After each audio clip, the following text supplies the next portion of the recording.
서준이 먼저 말했다. 동의해요. 연기에도 최선을 다해야 한다는 뜻이에요. 그것도 동의해요. 하고 싶은 말이 있으면 하세요. 서준이 잠깐 멈췄다. 그러더니 의자를 아주 조금 서아 쪽으로 당겼다. 테이블 너머로 손을 뻗어 서아의 손등 위에 자신의 손을 얹었다. 적당한 힘으로, 그러나 분명하게. 이 정도는 익숙해져야 해요. 낮은 목소리였다. 주변에 들리지 않을 음량. 서아는 손을 떼지 않았다. 그의 손이 따뜻하다는 것을 느꼈다. 파티장에서 잠깐 느꼈던 것과 같은 온도.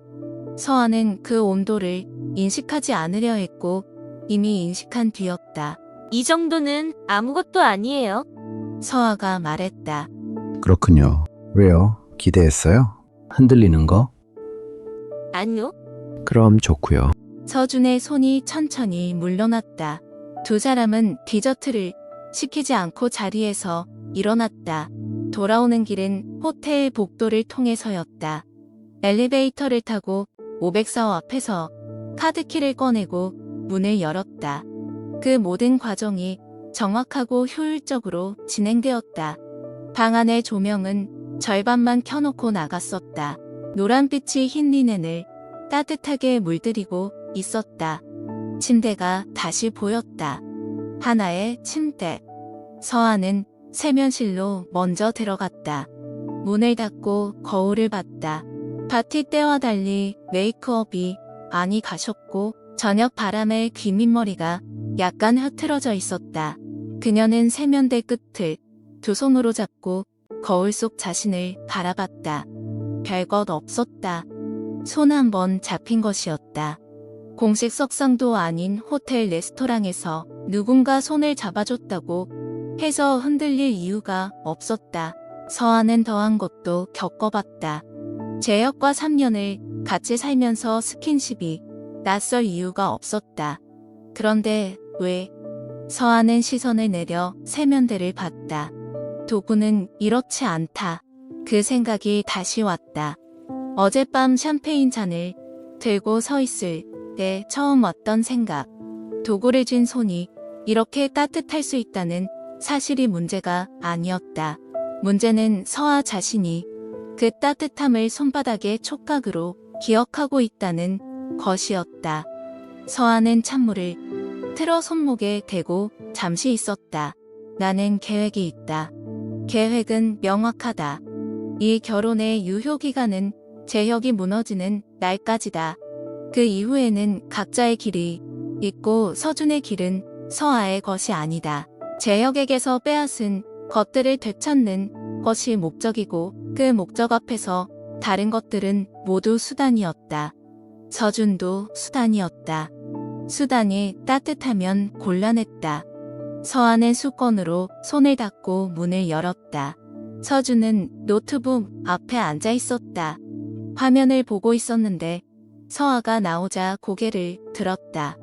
먼저 자도 됩니다. 아직 안 피곤해요. 그러면 테라스에. 서아는 테라스 쪽을 봤다. 밤의 바다가 창문 너머로 어둡게 빛나고 있었다. 나갈게요. 테라스는 서늘했다. 낮에 있던 열기가 빠지고 밤바다의 바람만 남아 있었다. 서아는 난간의 기대 하늘을 봤다. 별이 많았다. 서울에서는 볼 수 없는 수의 별이 여기에는 있었다. 클러치 안에 문자가 있었다. 발신인 모름. 윤서준이 모르게. 서아는 그 문자에 아직 답하지 않았다. 답을 결정하지 못한 것이 아니라 답하기 전에 발신인의 의도를 더 파악할 시간이 필요했다. 정보를 가진 사람이 먼저 연락해오는 경우 대부분 그 정보의 값어치를 잘 알고 있다는 의미다. 서아는 그런 사람에게 쉽게 반응하지 않는다는 원칙이 있었다. 그러나 윤서준이 모르게라는 조건이 마음에 걸렸다. 그것이 단순한 협상 전략인지 아니면 서준에 대한 어떤 경고인지. 뒤에서 유리문이 열리는 소리가 났다. 서준이 두 잔의 무언가를 들고 나왔다. 본이 호텔 미니바에 있던 스파클링 워터였다. 바람 새요? 적당해요. 그가 서아 옆에 서지 않고 난간에서 반발짝 떨어진 곳에 섰다. 서아의 공간을 침범하지 않는 거리. 서아는 물을 받아들며 그 거리를 의식하지 않으려 했다. 이미 의식한 뒤였다. 두 사람이 잠시 바다를 봤다. 내일 일정 확인했어요. 서준이 먼저 말했다. 재혁이 호텔을 파악했다면 맞아요. 내일 오전 해변을 걸어야 할 것 같아요. 보일 수 있도록 알겠어요. 오전 10시에. 알겠다고요. 짧은 침묵. 서아 씨, 서준이 정면을 보며 불렀다. 서아도 정면을 보며 대답했다. 왜요?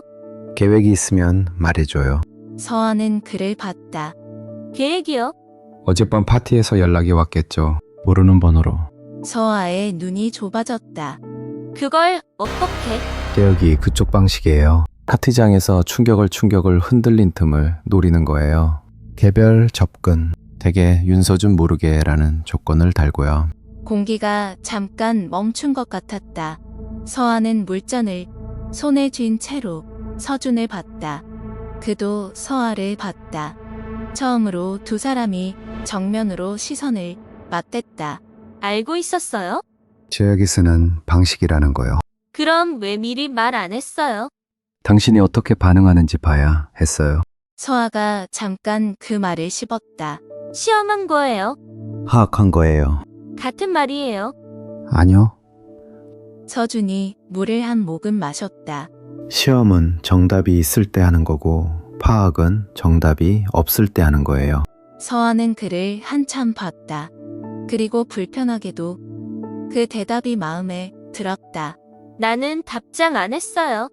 알아요. 아는 척 하지 마세요. 당신이 바로 답하는 사람이 아니라는 건 파티장에서 파악했으니까요. 서아는 시선을 돌렸다. 난간 아래로 어두운 파도가 부서지는 소리가 들렸다. 그 연락 내가 직접 처리할 거예요. 당신 영역이 아니에요. 잠시 침묵이 흘렀다. 서준이 말했다. 알겠어요. 이해 없어요? 당신이 판단할 수 있는 영역이에요. 또 마음에 드는 대답이었다. 서아는 내심 짧게 불쾌했다. 들어갈게요. 자요? 아직 모르겠어요. 알겠어요. 서아가 유리문을 열고 들어갔다. 방 안은 여전히 노란 조명 아래였다. 흰 리넨 4개의 베개, 하나의 침대. 서아는 자신의 쪽에 앉아 등을 곧게 세웠다. 머릿속으로 내일의 동선을 그렸다. 해변, 서준의 옆. 보일 수 있도록 재혁의 시선이 닿는 각도. 그 연락의 발신인 확보되었다는 원본의 위치. 해야 할 것들이 명확했다. 서아는 베개를 침대 중앙으로 세로로 세웠다. 보이지 않는 경계선. 서준이 들어왔을 때 그것을 보더니 아무 말 없이 불을 줄이고 자신의 쪽으로 누웠다. 그게 끝이었다. 서아는 천장을 보며 눈을 감으려 했다. 그런데 테라스에서 그의 목소리가 다시 들렸을 때 서아의 손등이 아직도 그 온도를 기억하고 있다는 것이 조용히 문제가 되었다. 손을 잡은 것도 아니었다. 그냥 얹었을 뿐이었다. 레스토랑에서 테이블 너머로 저녁 바람이 오는 테라스에서 도구의 손이 이렇게 따뜻하다는 것을 서아는 눈을 떴다. 천장을 봤다. 그리고 정확하게 단단하게 스스로에게 말했다.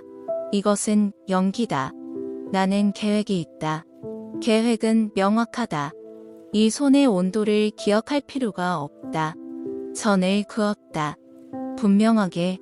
그런데 선이란 것은 그어지는 순간 이미 지워질 준비를 한다는 것을 서아는 아직 몰랐다. 그리고 새벽 3시 발신인 모름의 그 번호가 다시 한번 서아의 휴대폰에 불을 밝혔다. 이번에는 문자가 아니라 전화로. 새벽 3시에 전화는 2번 울렸다. 서아는 첫 번째 진동에 눈을 떴다. 두 번째가 끝나기 전에 손을 뻗어 화면을 엎어두었다. 옆에서 서준의 호흡이 고르게 들렸다. 잠든 것인지 아닌지 알 수 없는 고요함이었다. 서아는 베개를 세워 경계로 삼은 침대 중앙을 의식하며 조용히 일어나 욕실로 들어갔다. 문을 닫고 수도를 약하게 틀어 소리를 묻었다. 발신인 모름. 서아는 화면을 바라보다가 통화 버튼을 눌렀다. 늦게 전화해서 미안해요. 낯선 남자의 목소리였다. 조심스럽고 낮았다. 재혁의 측근이라고 부르기엔 너무 긴장해 있었다. 용건요? 내일 오전 재혁 씨가 포지타노를 떠나지 않아요. 당신 부부를 직접 확인할 계획이에요. 팀을 풀어놓은 것 같아요. 서아는 거울 속 자신의 눈을 봤다. 팀, 미행조예요. 셋이에요. 전에 재혁 씨 밑에서 일했어요. 저도. 그래서 지금 이 전화를 제가 드릴 수 있는 건 이것뿐이에요. 뒤는 알아서 하세요. 전화가 끊겼다. 서아는 수도를 잠갔다. 거울을 한 번 더 봤다. 눈 아래가 약간 부어 있었다. 잠을 거의 못 잔 얼굴이었다. 방으로 돌아왔을 때 서준은 앉아 있었다. 불은 켜지 않았다. 창문 너머 새벽빛이 어스름하게 스며들고 있었고 그 안에서 그는 등을 벽에 기댄 채 서아가 들어오는 것을 보고 있었다. 들었어요. 욕실 문이 얇아요. 서아는 잠깐 그를 봤다가 침대 가장자리에 앉았다. 3시예요. 오전 중에 알았어요. 바꿔야 해요. 10시 해변 동선이요. 서준이 잠시 생각하는 것 같았다. 바꾸지 않을 거예요. 서아가 그를 봤다. 미행조가 있는데요. 있어야 해요. 서준이 말했다. 재혁이 직접 확인하고 싶다면 확인하게 해주는 게 낫죠. 단 우리가 원하는 것만. 서아가 잠시 멈췄다. 여기용. 내일 오전에 생각해둔 동선이 있어요. 몇 가지만 추가하면 돼요. 그는 낮은 목소리였다. 새벽 3시 목소리는 낮 동안의 것과 달리 어딘가 결이 더 가까이 느껴졌다. 서아는 그 차이를 의식하지 않기로 했다. 말해요. 내일 아침 좁은 골목을 지나요. 포지타노 아래쪽 계단 골목이요. 관광객이 없는 시간대에 미행조가 따라오면 따라오도록 해요. 서아는 그의 의도를 천천히 가늠했다. 그리고 물었다. 그 이유요? 서준이 짧게 대답했다. 연기해야 해요. 서아는 눈을 피하지 않았다. 알겠어요. 그것이 끝이었다. 두 사람은 다시 각자의 쪽으로 누웠다. 서아는 눈을 감았다. 이번엔 놀랍도록 빠르게 잠이 들었다. 그것이 오히려 이상했다. 아침이 왔다. 서아는 흰 원피스를 입었다. 포지타노에 여름에 어울리는 옷이었다. 보이기 위한 옷. 서준은 셔츠 단추를 2개 풀었다. 신혼여행을 온 남자처럼 두 사람은 엘리베이터 안에서 아무 말도 하지 않았다. 로비를 빠져나가면서 서준이 서아의 등 뒤쪽에 손을 살짝 얹었다. 공식적인 위치, 연인의 손. 서아는 그것을 의식하지 않으려 했다. 전날 밤 테라스에서 그랬던 것처럼 의식하지 않으려 할수록 의식된다는 것이 문제였다. 해변을 걸었다. 아침 빛이 바다 위에서 흰 파편처럼 부서졌다. 관광객이 드문 시간이라 조용했다. 서아는 가끔 서준 쪽을 올려보며 웃었다. 카메라가 어딘가에 있다는 것을 알았기 때문이었다. 그는 서아가 웃을 때마다 아주 미세하게 알아채기 힘들 정도로 눈가에 무언가가 달라지는 표정을 지었다. 연기인지 아닌지 알 수 없었다. 서아는 그것을 굳이 분류하지 않기로 했다.